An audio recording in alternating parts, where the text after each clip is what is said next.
अध्याय 5 चांद पाटिल की बारात के साथ श्री साईं बाबा का पुनः आगमन, अभिनंदन तथा श्री साईं शब्द से संबोधन, अन्य संतों से भेंट, वेशभूषा व नृत्य कार्यक्रम, पादुकाओं की कथा, मुहिद्दीन के साथ कुश्ती, मुहिद्दीन की जीवन परिवर्तन, जल का तेल में रूपांतर, मिथ्या गुरु जौहर अली। जैसा गत अध्याय में कहा गया है, मैं अब श्री साईं बाबा की शिरडी से अंतर ध्यान होने के पश्चात उनका शिरडी में पुनः किस प्रकार आगमन हुआ, इसका वर्णन करूंगा। चांद पाटिल की बारात के साथ पुनः आगमन। जिला औरंगाबाद के धूप गांव में चांद पाटिल नामक एक धनवान मुस्लिम रहते थे।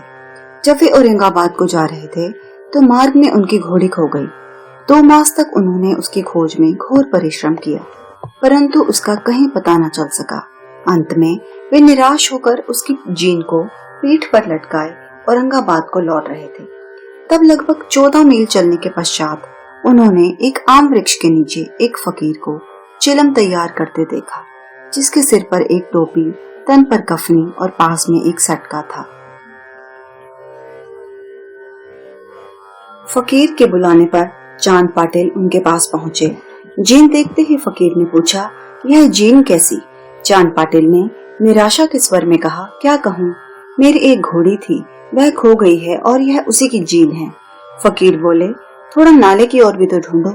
चांद पाटिल नाले के समीप गए तो अपनी घोड़ी को वहां चढ़ते देखकर उन्हें महान आश्चर्य हुआ। उन्होंने सोचा कि फकीर कोई सामान्य व्यक्ति नहीं, वरन कोई उच्च कोटि का मानव दिखलाई पड़ता है। घोड़ी को साथ लेकर जब वे फकीर के पास लौट कर आए, तब तक चिलम भरकर तैयार हो चुकी थी। केवल 2 वस्तुओं की और आवश्यकता रह गई थी, एक तो चिलम सुलगाने के लिए अग्नि और दूसरा साफी को गीला करने के लिए जल।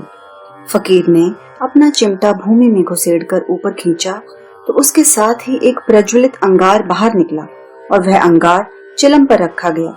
फिर फकीर ने सटके से जो ही बलपूर्वक जमीन पर प्रहार किया, त्यों ही वहां से पानी निकलने लगा और उसने साफी को भिगोकर चिलम को लपेट लिया। इस प्रकार सब प्रबंध कर फकीर ने चिलम पी और तत्पश्चात चांद पाटिल को भी दी। यह सब चमत्कार देखकर चांद पाटिल को बड़ा विस्मय हुआ।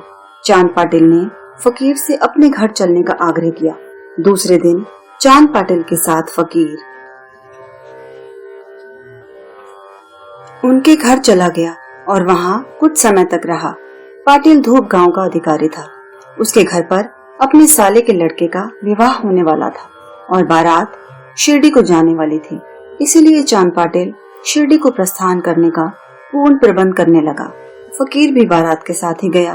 विवाह निर्विघ्न समाप्त हो गया और बारात कुशलता पूर्वक धूप गांव को लौट आई, परंतु फकीर शिरडी में ही रुक गया और जीवन पर्यंत वहीं रहा। फकीर को साईं नाम कैसे प्राप्त हुआ? जब बारात शिरडी में पहुंची तो खंडोबा के मंदिर के समीप महालसापति के खेत में एक वृक्ष के नीचे ठहराई गई। खंडोबा के मंदिर के सामने ही सब बैलगाड़ियां खोल दी गई और बारात के सब लोग एक एक करके नीचे उतरने लगे। तरुण फकीर को उतरते देख महालसापति ने आओ साईं कहकर उनका अभिनंदन किया तथा अन्य उपस्थित लोगों ने भी साईं शब्द से ही संबोधन कर उनका आदर किया। इसके पश्चात वे साईं नाम से ही प्रसिद्ध हो गए।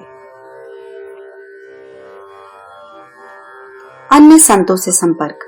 शिरडी आने पर श्री साईं बाबा मस्जिद में निवास करने लगे।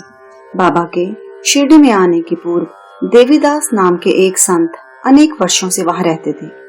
बाबा को वे बहुत प्रिय थे। वे उनके साथ कभी हनुमान मंदिर में और कभी चावड़ी में रहते थे। कुछ समय के पश्चात जानकीदास नाम के एक संत का भी शिरडी में आगमन हुआ। अब बाबा जानकीदास से वार्तालाप करने में अपना बहुत सा समय व्यतीत करने लगे। जानकीदास भी कभी कभी बाबा के स्थान पर चले आया करते थे और पुनतांबे के श्री गंगागीर नामक एक पारिवारिक वैश्य संत भी बहुधा बाबा के पास आया जाया करते थे। जब प्रथम बार उन्होंने श्री साईं बाबा का बगीचा सींचने के लिए पानी ढूंढते देखा तो उन्हें बड़ा अचंभा हुआ। वे स्पष्ट शब्दों में कहने लगे कि शिरडी परम भाग्यशालिनी है, जहाँ एक अमूल्य हीरा है। जिन्हें तुम इस प्रकार परिश्रम करते हुए देख रहे हो, वे कोई सामान्य पुरुष नहीं है, अपितु यह भूमि बहुत भाग्यशालिनी तथा महान पुण्य भूमि है। इसी कारण इसे यह रत्न प्राप्त हुआ है।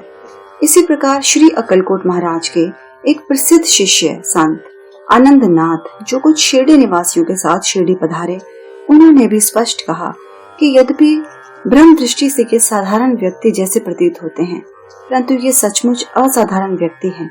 इसका तुम लोगों को भविष्य में अनुभव होगा। ऐसा कहकर वे येवला को लौट गए। यह उस समय की बात है जब शिरडी बहुत ही साधारण सा गांव था और साईं बाबा छोटी सी उम्र के थे। बाबा का रहन सहन व नित्य कार्यक्रम। तरुण अवस्था में श्री साईं बाबा ने अपने केश कभी भी नहीं कटाए। वे सदैव एक पहलवान की तरह रहते थे।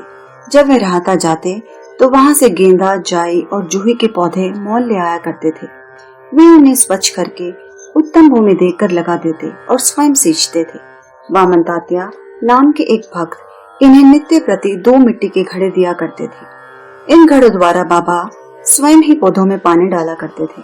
जैसे ही घड़े वहां रखते वैसे ही वे फूट जाया करते थे, क्योंकि वे बिना तपाए तथा कच्ची मिट्टी के बने रहते थे। दूसरे दिन तात्या उन्हें फिर 2 नए घड़े दिया करते थे। यह क्रम 3 वर्षों तक चला और श्री साईं बाबा के कठोर परिश्रम तथा प्रयत्न से वहां फूलों की एक सुंदर फुलवारी बन गई। आजकल इसी स्थान पर बाबा के समाधि मंदिर की भव्य इमारत शोभायमान है, जहां सहस्त्रों भक्त आते जाते रहते हैं। नीम वृक्ष के नीचे पादुकाओं की कथा। श्री अक्कलकोट महाराज के एक भक्त, जिनका नाम भाई कृष्णा जी अलीबागकर था, उनके चित्र का नित्य प्रति पूजन किया करते थे।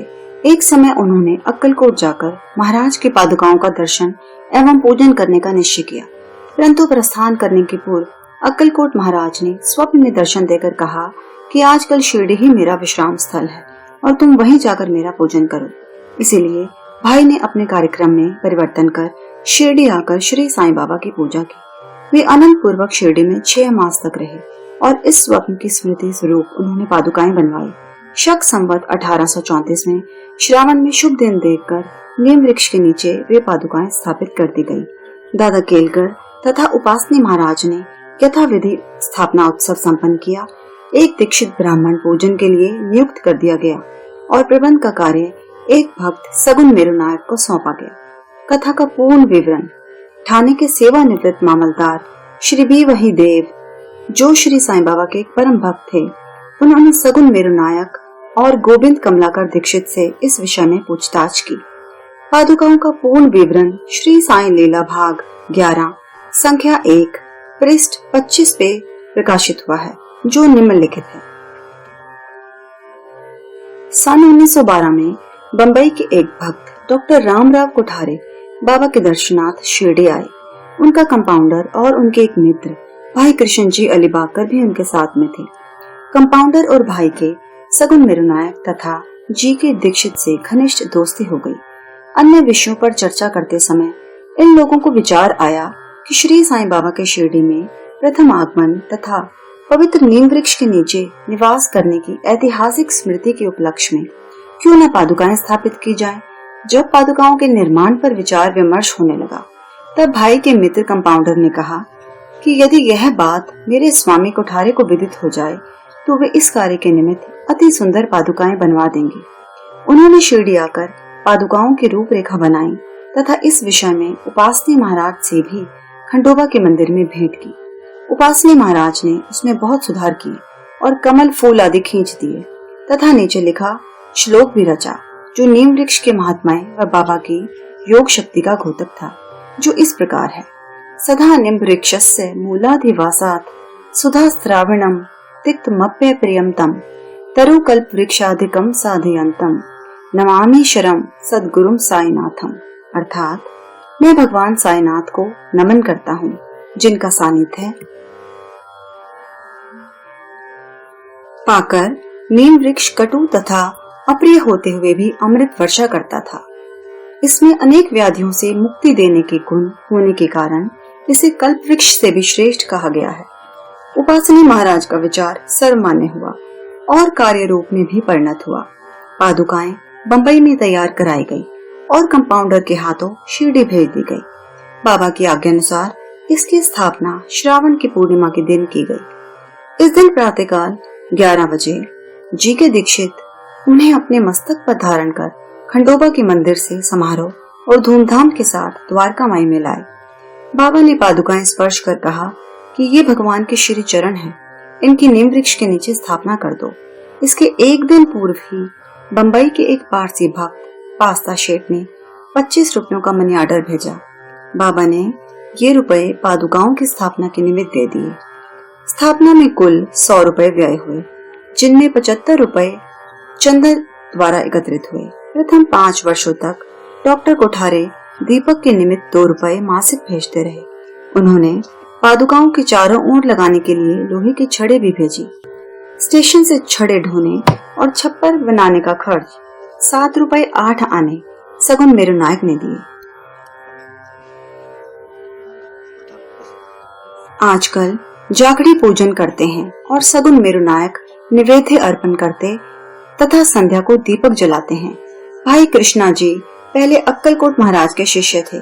अक्कलकोट जाते हुए बेशक 1834 में पादुका स्थापन के शुभ अवसर पर शिरडी आए और दर्शन करने के पश्चात जब उन्होंने बाबा से अक्कलकोट प्रस्थान करने की आज्ञा मांगी, तब बाबा कहने लगे, अरे अक्कलकोट में क्या है, तुम वहाँ व्यर्थ क्यों जाते हो, वहाँ के महाराज तो यही हैं। यह सुनकर भाई ने अक्कलकोट जाने का विचार त्याग दिया। पादुकाएं स्थापित होने के पश्चात वे बहुधा शिरडी आया करते थे। श्री बी वही देव ने अंत में ऐसा लिखा है कि इन सब बातों का विवरण हिमाड़ पंथ को विदित नहीं था, अन्यथा वे श्री साईं सच्चरित्र में लिखना कभी नहीं भूलते। मोहिदीन तंबोली के साथ कुश्ती और जीवन परिवर्तन। शिरडी में एक पहलवान था जिसका नाम मोहिदीन तंबोली था। बाबा का उससे किसी विषय पर मतभेद हो गया। फलस्वरूप दोनों में कुश्ती हुई और बाबा हार गए। इसके पश्चात बाबा ने अपनी पोशाक और रहन सहन में परिवर्तन कर दिया। वे कफनी पहनते, लंगोट बांधते और एक कपड़े से सिर ढकते थे। वे आसन तथा शयन के लिए एक टाट का टुकड़ा काम में लाते थे। इस प्रकार फटे पुराने चिथड़े पहनकर वे बहुत संतुष्ट प्रतीत होते थे। वे सदैव यही कहा करते थे कि गरीबी अव्वल बादशाही, अमीरी से लाख सवाही। गरीबों का अल्लाह भाई। गंगागीर को भी कुश्ती से बड़ा अनुराग था। एक समय जब वह कुश्ती लड़ रहा था, तब इसी प्रकार उसको भी त्याग की भावना जागृत हो गई। इसी उपयुक्त अवसर पर उसे देववाणी सुनाई दी, भगवान के साथ खेल में अपना शरीर लगा देना चाहिए। इस कारण वह संसार छोड़ आत्म अनुभूति की ओर झुक गया। पुनः तांबे के समीप एक मठ स्थापित कर वह अपने शिष्यों सहित वहां रहने लगा। श्री साईं बाबा लोगों से न मिलते और न ही वार्तालाप करते थे। जब कोई उनसे कुछ प्रश्न करता तो वे केवल उतना ही उत्तर देते थे। दिन के समय वे नीम वृक्ष के नीचे विराजमान रहते थे। कभी कभी वे गांव की मेड़ पर नाले के किनारे एक बबूल वृक्ष की छाया में भी बैठे रहते थे और संध्या को अपनी इच्छा अनुसार कहीं भी वायु सेवन को निकल जाया करते थे। नीम गांव में वे बहुधा बाला साहेब डेंगले के घर जाया करते थे। बाबा श्री बाला साहेब को बहुत प्यार करते थे। उनके छोटे भाई, जिनका नाम नाना साहिब था, कि द्वितीय विवाह करने पर भी उनको कोई संतान ना थी।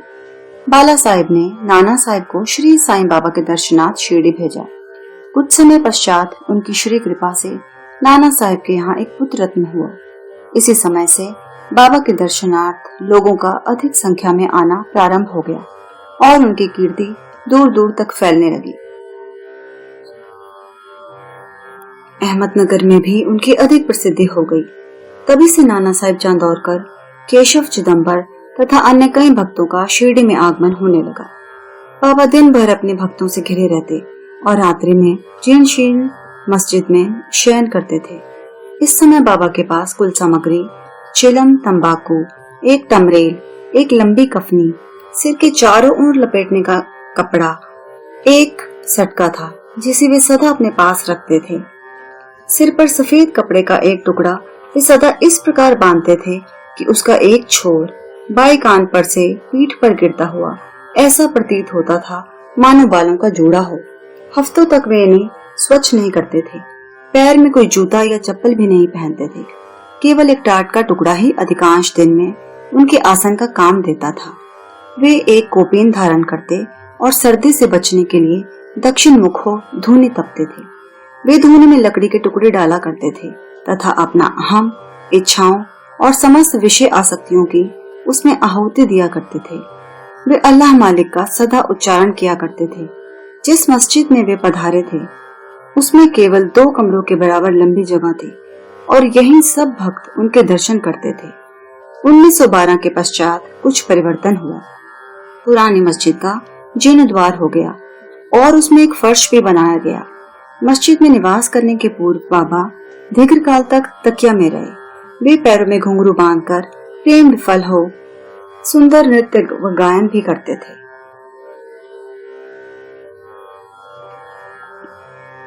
जल का तेल में परिवर्तन। बाबा को प्रकाश से बड़ा अनुराग था। वे संध्या समय दुकानदारों से भिक्षा में तेल मांग लेते थे तथा दीप मालाओं से मस्जिद को सजाकर रात्रि भर दीपक जलाया करते थे। यह क्रम कुछ दिनों तक ठीक इसी प्रकार चलता रहा। अब बनिए तंग आ गए और उन्होंने संगठित होकर निश्चय किया कि आज उन्हें कोई तेल की भिक्षा ना दे। नित्य नियमानुसार जब बाबा तेल मांगने पहुंचे तो प्रत्येक स्थान पर उनका नकारात्मक उत्तर से स्वागत हुआ। किसी से कुछ कहे बिना बाबा मस्जिद को लौट आए और सूखी बत्तियां दियों में डाल दी। बनिए तो बड़े उत्सुक होकर उन पर दृष्टि जमाए हुए थे। बाबा ने टमरेल उठाया जिसमें बिल्कुल थोड़ा सा तेल था। उन्होंने उसमें पानी मिलाया और वह तेल मिश्रित जल भी पी गए। उन्होंने उसे पुनः टिन पाट में उबल दिया और वही तेल या पानी दियों में डालकर उन्हें जला दिया। उत्सुक बनियों ने जब दीपकों को पूर्ववत रात्रि भर जलते देखा तब उन्हें अपने किए पर बड़ा दुख हुआ और उन्होंने बाबा से क्षमा याचना की। बाबा ने उन्हें क्षमा कर भविष्य में सत्य व्यवहार रखने के लिए सावधान किया। मिथ्या गुरु जौहर अली। उपर्युक्त वर्णित कुश्ती के 5 वर्ष पश्चात जौहर अली नाम के एक फकीर अपने शिष्यों के साथ राहता आए। वे वीरभद्र मंदिर के समीप एक मकान में रहने लगे। फकीर विद्वान था। कुरान की आयतें उसे कंठस्थ थी। उसका कंठ मधुर था। गांव के बहुत से धार्मिक और श्रद्धालु जन उसके पास आने लगे और उसका यथा योग्य आदर होने लगा। लोगों से आर्थिक सहायता प्राप्त कर उसने वीरभद्र मंदिर के पास एक ईदगाह बनाने का निश्चय किया। इस विषय को लेकर कुछ झगड़ा हो गया, जिसके फलस्वरूप जौहर अली राहता छोड़ शिरडी आया और बाबा के साथ मस्जिद में निवास करने लगा। उसने अपनी मधुर वाणी से लोगों का मन जीत लिया। वह बाबा को भी अपना शिष्य बताने लगा। बाबा ने कोई आपत्ति नहीं की और उसका शिष्य होना स्वीकार कर लिया। तब गुरु और शिष्य दोनों पुनः राहता में आकर रहने लगे। गुरु शिष्य की योग्यता से अनभिन्न था, परंतु शिष्य गुरु के दोषों से पूर्ण परिचित था। इतने पर भी बाबा ने कभी उसका अनादर नहीं किया और पूर्ण लगन से अपना कर्तव्य निभाते रहे और उसकी अनेक प्रकार से सेवा की। वे दोनों कभी कभी शिरडी भी आया करते थे, परंतु मुख्य निवास राहता में ही था। श्री बाबा के प्रेमी भक्तों को उनका दूर राहता में रहना अच्छा नहीं लगता था, इसीलिए वे सब मिलकर बाबा को शिरडी वापस लाने के लिए गए। इन लोगों की ईदगाह के समीप बाबा से भेंट हुई और उन्हें अपने आगमन का हेतु बतलाया। बाबा ने उन लोगों को समझाया कि फकीर के आने के पूर्व ही आप लोग शिरडी लौट जाएं। इस प्रकार वार्तालाप हो ही रहा था कि इतने में फकीर आ पहुंचे। इस प्रकार अपने शिष्य को वहां से ले जाने का कुप्रयत्न करते देखकर वे बहुत क्रोधित हुए। कुछ वाद विवाद के पश्चात स्थिति में परिवर्तन हो गया और अंत में यह निर्णय हुआ कि फकीर व शिष्य दोनों ही शिरडी में निवास करें और इसलिए वे शिरडी में आकर रहने लगे। कुछ दिनों के बाद देवीदास ने गुरु की परीक्षा की और उसमें कुछ कमी पाई। चांद पाटिल की बारात के साथ जब बाबा शिरडी में आए थे, उससे 12 वर्ष पूर्व देवीदास लगभग 10 या 11 उम्र की अवस्था में शिरडी आए थे और हनुमान मंदिर में रहते थे। देवीदास सुडौल सुंदर आकृति तथा तीक्ष्ण बुद्धि के थे। वे त्याग की साक्षात मूर्ति तथा अगाध ज्ञानी थे। बहुत से सज्जन जैसे तात्या कोते, काशीनाथ व अन्य लोग उन्हें अपने गुरु समान मानते थे। लोग जौहर अली को उनके सम्मुख लाए। विवाद में जौहर अली बुरी तरह पराजित हुआ और शिरडी छोड़ वैजापुर को भाग गया। वह अनेक वर्षों के पश्चात शिरडी आया और श्री साईं बाबा की चरण वंदना की। उसका ये भ्रम कि वह स्वयं गुरु था और श्री साईं बाबा उनके शिष्य अब दूर हो चुका था। श्री साईं बाबा उसे गुरु समान ही आदर करते थे। उसका स्मरण कर उसे बहुत पश्चाताप हुआ। इस प्रकार श्री साईं बाबा ने अपने प्रत्यक्ष आचरण से आदर्श उपस्थित किया कि अहंकार से किस प्रकार छुटकारा पाकर शिष्य के कर्तव्यों का पालन कर किस तरह आत्मानुभव की ओर अग्रसर होना चाहिए। ऊपर वर्णित कथा महालसापति के कथनानुसार है। अगले अध्याय में रामनवमी का त्योहार, मस्जिद की पूर्व हालत एवं पश्चात उसके जीर्णोद्वार इत्यादि का वर्णन होगा। श्री सद्गुरु साईनाथ अर्पणमस्तु। शुभम भवतु।